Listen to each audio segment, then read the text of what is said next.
नमस्कार, मैं हूं पीके खुराना। मैं एक हैप्पीनेस कोच हूं और मैं यह ट्रेनिंग देता हूं कि हम जीवन में सफल कैसे हों और सफलता के साथ साथ सच्ची खुशी कैसे हासिल करें। Holistic success coupled with genuine happiness. और इस प्रोसेस में मैं दिल से, दिमाग से, आत्मा से कूड़ा चुन लेता हूं। I am the rag picker of the soul.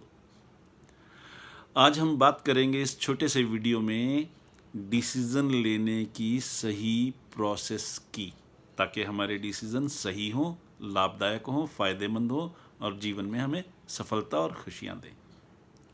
एक बहुत बड़े एंटरप्रेन्योर से एक बार पूछा गया कि आपके ज़्यादातर फैसले अक्सर सही होते हैं, तो आप सही फैसले कैसे लेते हैं? तो उन्होंने कहा, एक्सपीरियंस के कारण। तो पूछने वाले ने पूछा, एक्सपीरियंस कैसे हुआ? तो उनका अगला जवाब था, गलत फैसले लेने के कारण। यानी एक सक्सेसफुल एंटरप्रेन्योर भी जो बहुत सक्सेसफुल नज़र आता है, सफल नज़र आता है और सचमुच सफल है भी, उसके फैसले भी अक्सर गलत होते हैं। लेकिन आज मैं आपसे एक ऐसा टूल शेयर करूंगा कि आपके फैसले कम से कम गलत हों, ज़्यादातर फैसले सही हों, पर उनकी एक प्रोसेस है, उसका एक तरीका है। वो तरीका आपको रिलीजियसली अपनाना पड़ेगा।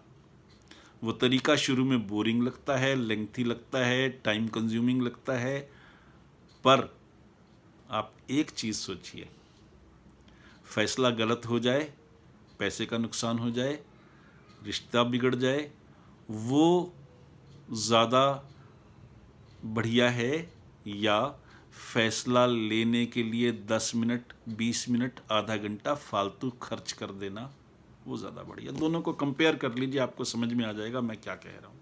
तो तसल्ली से और ध्यान से और पेशेंस के साथ मेरी बात को सुनिएगा। जो मैं टूल देने वाला हूँ, ये दुनिया में 99.9% लोग या तो जानते नहीं हैं या उसका उपयोग नहीं करते। इसलिए मैं ये कह रहा हूँ, ये टूल बहुत इम्पॉर्टेंट है। और वो टूल क्या है? उसको हम कहते हैं जर्नलिंग।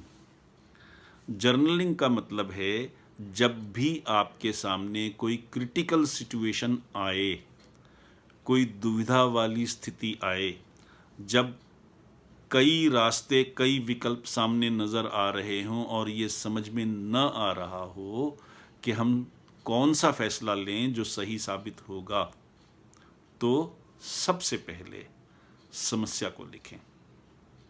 फिर दूसरा स्टेप, उस समस्या को कितने हिस्सों में बांट सकते हैं, स्लाइसिंग कैसे कर सकते हैं, वो देखें। कौन सा हिस्सा किस व्यक्ति के कारण समस्या बना, कौन सा हिस्सा किस सिचुएशन के कारण समस्या बना, ये लिख लें। उसके बाद ये लिखें कि एक एक हिस्से को अलग अलग लेकर के इसको सुलझाने के लिए मेरे पास क्या क्या साधन हैं, किससे हेल्प मांग सकता हूँ, किससे सलाह ले सकता हूँ, या कौन सी स्किल सीख सकता हूँ कि मैं इस समस्या का समाधान कर सकूँ, इस प्रॉब्लम का सॉल्यूशन इम्प्लीमेंट कर सकूँ। हर टुकड़े का इस तरीके से जब आप लिख लेंगे, अलग अलग विकल्प के कितने साधन हैं, कितने हल हैं पॉसिबल। अब मैं आपको एक छोटा सा उदाहरण देता हूँ। मान लीजिए हमने 9 तक पहुँचना है, 9 तक। तो 9 तक पहुँचने का तरीका है 1 + 8, 2 + 7, 3 + 6, 4 + 5 वगैरह वगैरह वगैरह। यानी कई सारे विकल्प पॉसिबल हो सकते हैं, अल्टरनेटिव पॉसिबल हो सकते हैं, इसलिए सब्स्टिट्यूट्स पॉसिबल हो सकते हैं। इसलिए हमें ये देखना होता है हर समस्या के साथ कि हमारे पास कितने तरह के सब्स्टिट्यूट्स हैं, अल्टरनेटिव्स हैं और हम किसको अपनाएं। जब हमने ये लिखा समस्या क्या है, समस्या के टुकड़े किए, हर टुकड़े का पॉसिबल सॉल्यूशन लिखा और कई सॉल्यूशन लिखे, तो हमारे लिए ये एनालाइज करना, ये विश्लेषण करना आसान हो जाता है कि कौन सा हल ज़्यादा बढ़िया है। उसके प्रॉस कौन सारे लिख लें और फिर डिसाइड करें कि इस समस्या का हल कैसे करें। ये फर्स्ट स्टेप है, बहुत इंपॉर्टेंट स्टेप है, पर ये फर्स्ट स्टेप है।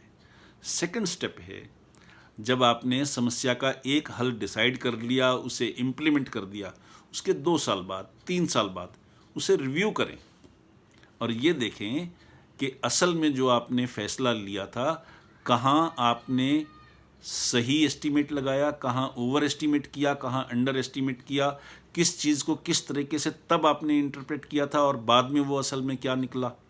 तो जब आप ये विश्लेषण भी करेंगे रिव्यू करने के बाद, तब आपको समझ में आएगा कि फैसला असल में सही था या गलत था। और जब ये चीज़ जीवन में प्रैक्टिस बन जाएगी तो नेचुरली आप सही फैसले करने लगेंगे। तो इसमें 2 स्टेप्स हैं। पहला स्टेप है फैसले की हर डिटेल को लिखना और दूसरा इंपॉर्टेंट स्टेप है 2 साल बाद, 3 साल बाद, 4 साल बाद उसे रिव्यू करना। अगर आप रिव्यू नहीं करते तो भी आपने आधा ही काम किया, और अगर आपने लिखा नहीं तो रिव्यू नहीं कर पाएंगे, क्योंकि आपको बहुत सारी बातें, उस वक्त की घटनाएं याद नहीं रहेंगी।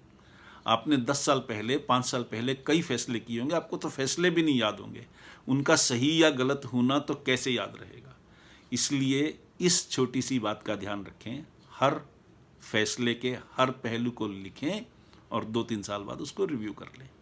बस इससे आपके फैसले सही होने शुरू हो जाएंगे। मैंने उस गुर को अपनाया, अपने जीवन में उतारा और उसका फ़ायदा उठाया। ये मेरे जीवन का सबक है, ये कोई किताबी सबक नहीं है। आप भी इसका फ़ायदा उठा सकते हैं, उठाना चाहें तो। अब अपने होस्ट हैप्पीनेस गुरु पीके खुराना को इजाज़त दीजिए।